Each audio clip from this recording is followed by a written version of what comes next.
High deer beautiful viewers, কি অবস্থা আপনাদের সবার? আশা করছি আপনারা সবাই বেশ ভালো আছেন। চলে আসলাম ফ্লাইয়াত এভিয়েশন থেকে আমি ইভা, নতুন আরেকটি ভিডিও নিয়ে। প্রিয় দর্শক, আজকে আমি কথা বলবো আয়ারল্যান্ড নিয়ে। আয়ারল্যান্ডে গেলে আপনারা কোন কোন সেক্টরে কাজ করতে পারবেন, কি কি ফ্যাসিলিটিস পাবেন, সব কিছু জানতে হলে অবশ্যই আমার এই ভিডিওটি শেষ পর্যন্ত দেখতে হবে। ফ্লাইয়াত এভিয়েশন আপনার একটি বিশ্বস্ত সহযোগী। এটি একটি সরকারি নিবন্ধিত ট্রাভেল এজেন্সি। ইউরোপের সেনজেন কান্ট্রি আয়ারল্যান্ডে এখন যেতে পারবেন আমাদের মাধ্যমে, এবং সেখানে আপনারা কাজ করতে পারবেন একটি মাত্র সেক্টরে, সেটা হচ্ছে ফ্যাক্টরি ওয়ার্কার। সেখানে আপনাদের বেসিক ডিউটি টাইম হয়ে যাচ্ছে 8 ঘন্টা করে, সপ্তাহে 5 দিন, এবং এর পাশাপাশি আপনারা ওভারটাইমেরও সুযোগ সুবিধা পেয়ে যাবেন। সেখানে খাবার খরচটা আপনাদের বহন করতে হবে, তবে থাকার খরচটা সম্পূর্ণ কোম্পানি বহন করবে, এবং এক্ষেত্রে আপনারা স্যালারি পেয়ে যাচ্ছেন 2000 পাউন্ড। এবং আমরা এই ফুল প্রসেসিংয়ের জন্য সময় নিচ্ছি মাত্র 2 মাস।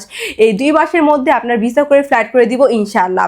তাই আপনারা যারা এই অল্প সময়ের মধ্যে আমাদের মাধ্যমে আয়ারল্যান্ডে যেতে চাচ্ছেন, তারা এখনই চলে আসুন আমাদের ফ্লাইয়াত এভিয়েশন অফিসে এবং জমা দিয়ে যান আপনার ফাইলটি। তাহলে চলুন এবার জেনে আসি আমাদের কাছে আপনার ফাইলটি সাবমিট করার জন্য কী কী ডকুমেন্ট লাগবে। ফার্স্ট অফ অল, আপনাদের পাসপোর্ট লাগবে, যেটার মেয়াদ মিনিমাম 2 ইয়ার্স হতে হবে। আপনাদের এনআইডি কার্ডের কপি 35x45 সাইজের 6 কপি ছবি লাগবে, যেটা ব্যাকগ্রাউন্ড সাদাই বলে প্রিন্ট হতে হবে। এবং লাস্টে প্রয়োজন আপনাদের পুলিশ ক্লিয়ারেন্স। সো অল্প কিছু ডকুমেন্ট হলেই আপনারা অ্যাপ্লাই করতে পারছেন আমাদের মাধ্যমে ইউরোপের দেশ আয়ারল্যান্ডে।